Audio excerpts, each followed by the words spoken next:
this fire. It's a nice, crisp, dark night.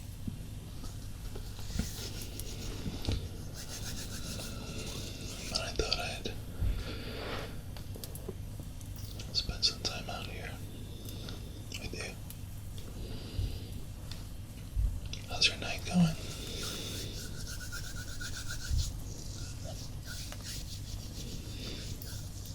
Well, tonight I'm gonna tell you a story.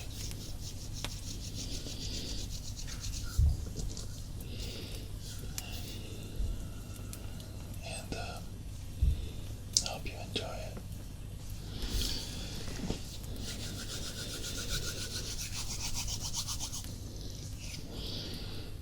I should have brought a coat. But at least you got the fire going.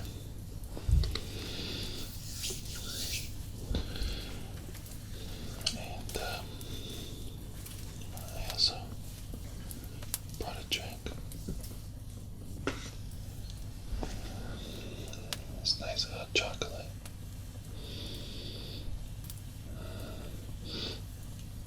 Smells great.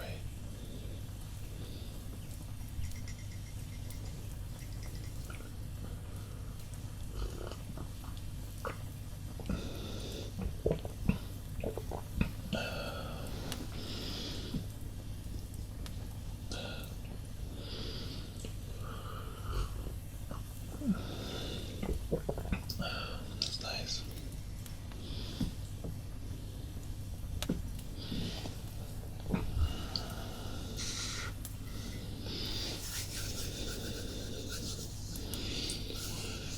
So, the story I'm going to tell you, it's absolutely a true story.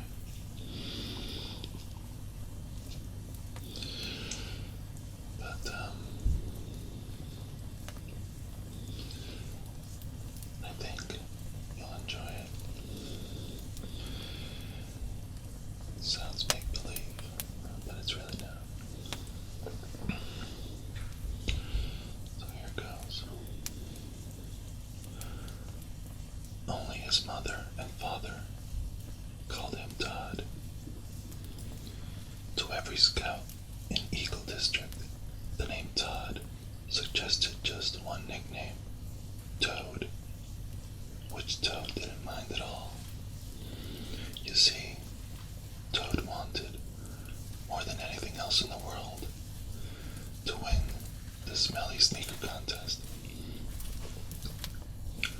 Todd's sneakers were smelly, no doubt of that. But the first year he entered the Great Smelly Sneaker Contest, he didn't even get third prize. Not even third.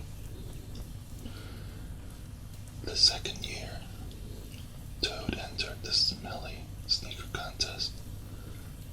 He worked hard at it all year. He had already learned from an Eagle Scout that not wearing socks mattered. By not wearing socks, Toad made his sneakers much, much smellier. In addition, Toad fudged on his showers. He turned on the water. He more or less got into the shower and more or less washed most of himself, including his hair. He knew his mom and dad could tell the difference between the smell of clean hair and the smell of dirty hair, but they trusted him to wash his feet. Toad did not wash his feet, which helped the smell of his sneakers considerably. Still, that second year, Toad got only second place. Toad was bitterly disappointed.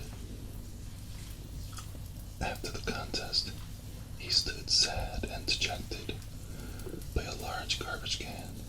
trying to decide if he should just chuck those second place sneakers right into the garbage. "Hey kid," called a hoarse voice from the other side of the can. "Hey kid," the voice insisted. "Yeah," said Toad. "How much you want to win that contest?" "More than anything," said Toad.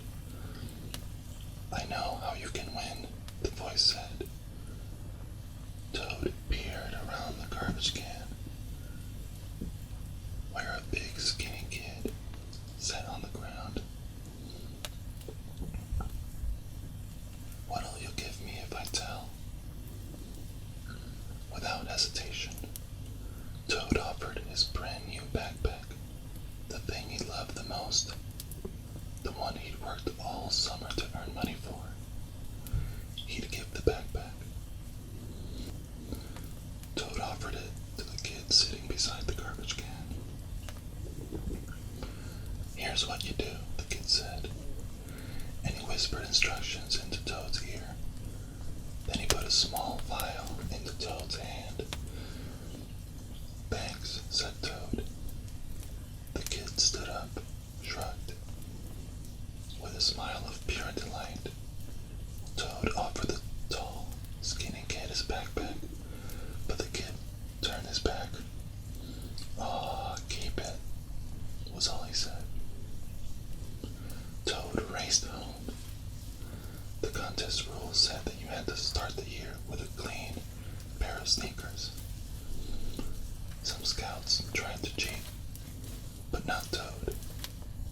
He was sure he'd win, for in the vial was essence of sneaker, foot sweat, mixed with scrapings from the sneakers of the last 4 winners of the great Smelly Sneaker Contest grand prize. Toad put on the precious droplets into his new sneakers. The results were instant and made Toad's eyes water. All that year, he went sockless and put plastic bags on his sneakers at night to keep the smell in, even though his parents made him put the sneakers outside. After a few days, at the next troop meeting, even his scoutmaster insisted that Toad's sneakers be left outside. Toad did just as his scoutmaster said, first bagging the sneakers to keep the concentrated smell from getting diluted. Toad's dedication and hard work paid off. As the day of the great Smelly Sneaker Contest drew closer, it was clear to all the scouts that Toad would be the winner. The first judge, a new, young assistant scoutmaster, approached Toad's sneakers. From more than a yard away, he began to retch. The second judge, an old, experienced scoutmaster, wiped his eyes, waved a group of papers before his face, and backed away from Toad's sneakers. The third judge, the district executive, took a whiff, grinned, and said, "Now that's more like it," and awarded Toad first prize. Toad was giddy with bliss. When the judges asked if he'd like to donate the sneakers to the Scouting Museum, Toad said no. He'd wear them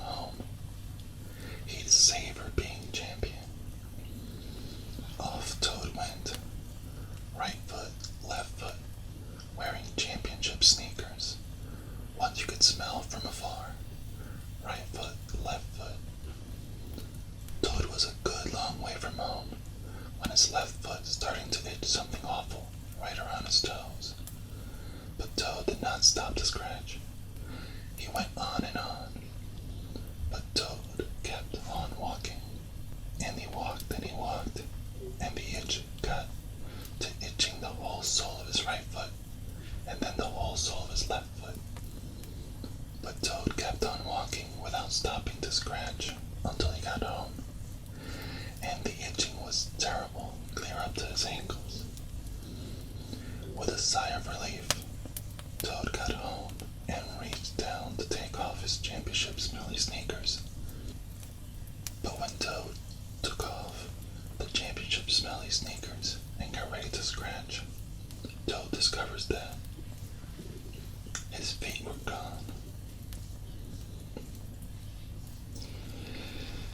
And that's what happened to Toad. Let that be a lesson to everyone that it's not worth winning a contest if you're gonna lose your feet.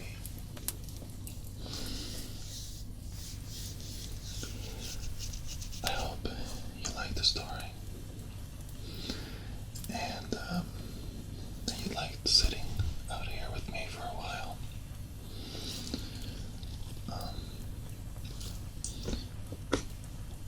I hope you'll come back and see me next time.